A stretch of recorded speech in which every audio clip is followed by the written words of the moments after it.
Olá, meu nome é Maria Aparecida e eu sou doutoranda em Educação pela Universidade Federal de São Carlos. Vou apresentar o meu trabalho, desenvolvido em coautoria com o professor Ilio Laganato Fernandes, professor adjunto do Departamento de Ciências Biológicas e Humanas da UFSCar, Sorocaba. O título do nosso trabalho é o Processo Criativo de Histórias em Quadrinhos no Ensino de Ciências Biológicas.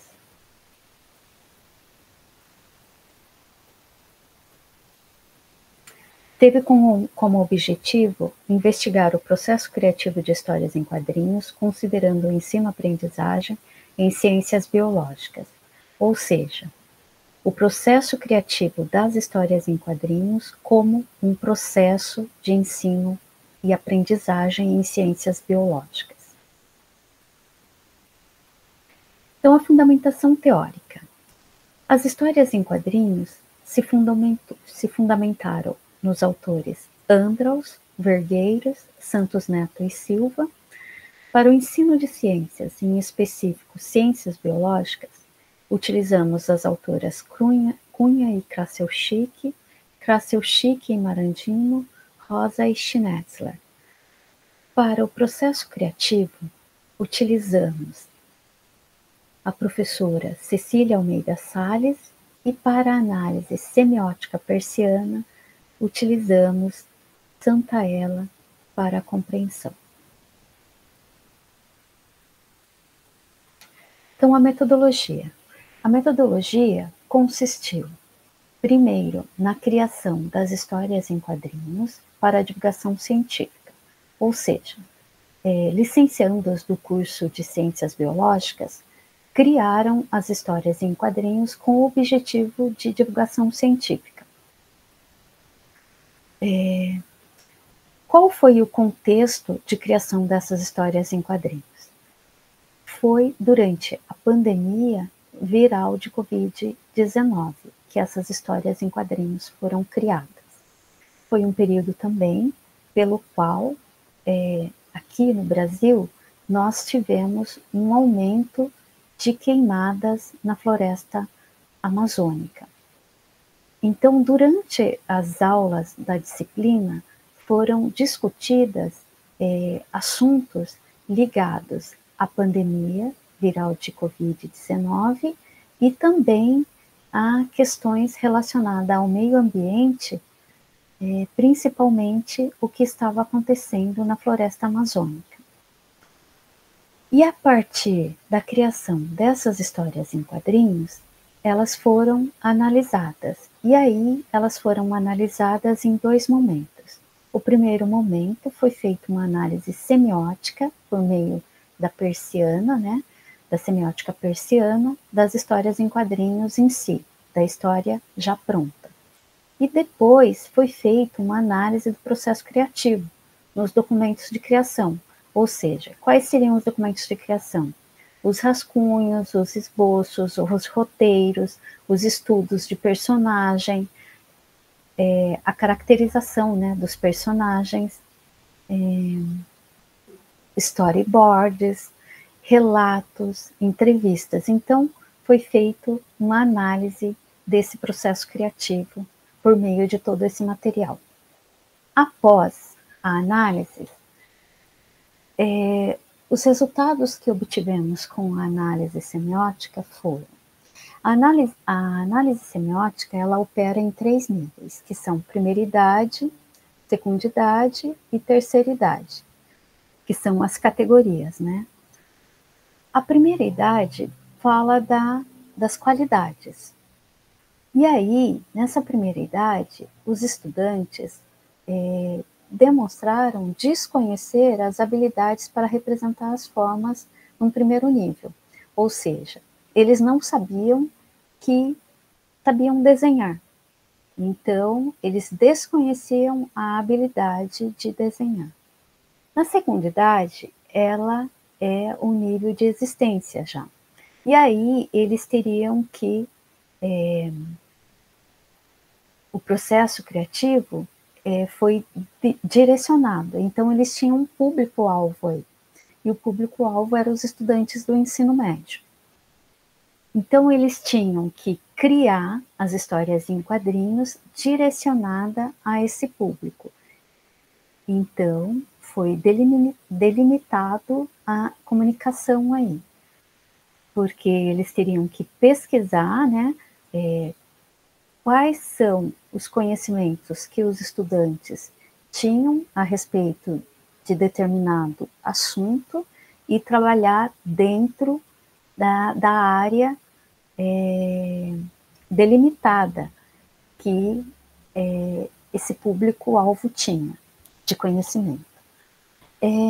Na terceira idade, eles já apresentam os conhecimentos sobre meio ambiente, ou seja, os licenciandos, por meio da terceira idade, já demonstram quais são os conhecimentos sobre meio ambiente que eles possuíam. E também que eles foram pesquisar, aprender sobre, para poder trazer para o material. Então, conhecimento sobre aquecimento global, sobre derretimento das calotas polares, sobre o aumento do nível dos mares, mudança climática, e também conhecimentos da área de arte, né, para criar as histórias em quadrinhos. Né, a linguagem das histórias em quadrinhos, que é uma linguagem que necessita você ter alguns conhecimentos. Precisa conhecer os elementos estruturantes de uma história em quadrinhos, como que é feita a disposição de quadros,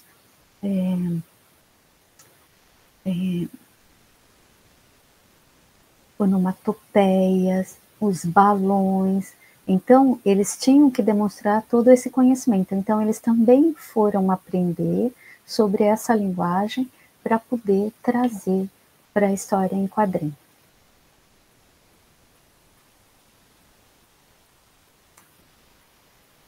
Após a análise da semiótica persiana nas histórias em quadrinhos, aí foi feita a análise do processo criativo nos documentos. E aí resultou que os estudantes, eles apresentaram conhecimentos científicos da área de ciências biológicas, né, que eles foram aprender sobre alguns assuntos que envolvem questões como meio ambiente, que envolve o aquecimento global. Então, eles aprenderam e eles trazem isso na história em quadrinhos. Aprenderam também sobre conhecimentos artísticos, né, para a criação das histórias em quadrinhos, né, como desenho, cores, roteiros, criação de personagens, caracterização de personagens, estudo psicológico de personagens, então, entre outros. E também conhecimento da área de tecnologia, né? Tecnologia em educação. Então, eles foram aprender a como manusear alguns softwares para poder realizar o trabalho. Então, os estudantes relatam que eles aprenderam a como utilizar o Krita, né, para poder fazer a colorização das histórias em quadrinhos, e também teve alguns estudantes que relataram que foram aprender a utilizar a mesa digital para poder criar as histórias em quadrinhos digitalizadas já. Conhecimentos que não estão relacionados ao conhecimento científico, então são conhecimentos de senso comum. Então, quais são eles? Conhecimentos práticos, por exemplo, como organizar, né, a organização do material para poder realizar a produção, das histórias em quadrinhos. Que mais? Também a maioria refere que foi fazer pesquisa, né, pesquisar referências, né, de outras histórias em quadrinhos para poder trazer para a história em quadrinho. Foram pesquisar também universos ficcionais, né, em séries de TV para poder trazer para as histórias em quadrinhos, em filmes. Então, teve toda essa questão relacionada ao conhecimento científico, mas não ao conhecimento, mas não um conhecimento científico, e sim um conhecimento de senso comum. Então, considerações finais. Então, o que a gente pode considerar? Podemos considerar que o processo de criação de histórias em quadrinhos pode sim contribuir para o ensino e aprendizagem de licenciandos em ciências biológicas. E, consequentemente, para o processo de formação deles enquanto futuros professores, né? A prática da criação de histórias em quadrinhos também acarretou para eles um conjunto de conhecimentos que impactou numa nova forma deles fazer também divulgação científica, ou seja, eles aprenderam sobre as histórias em quadrinhos, como que se cria uma história em quadrinho, e também que é possível fazer divulgação científica nessa história em quadrinho.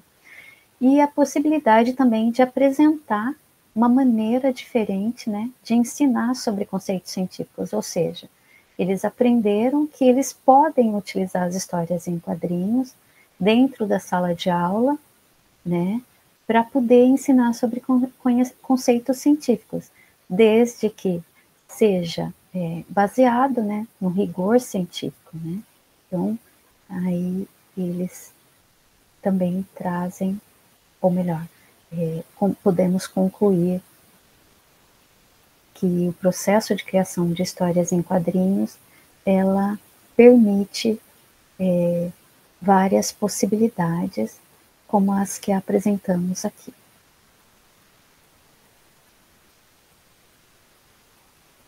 E aqui as nossas referências.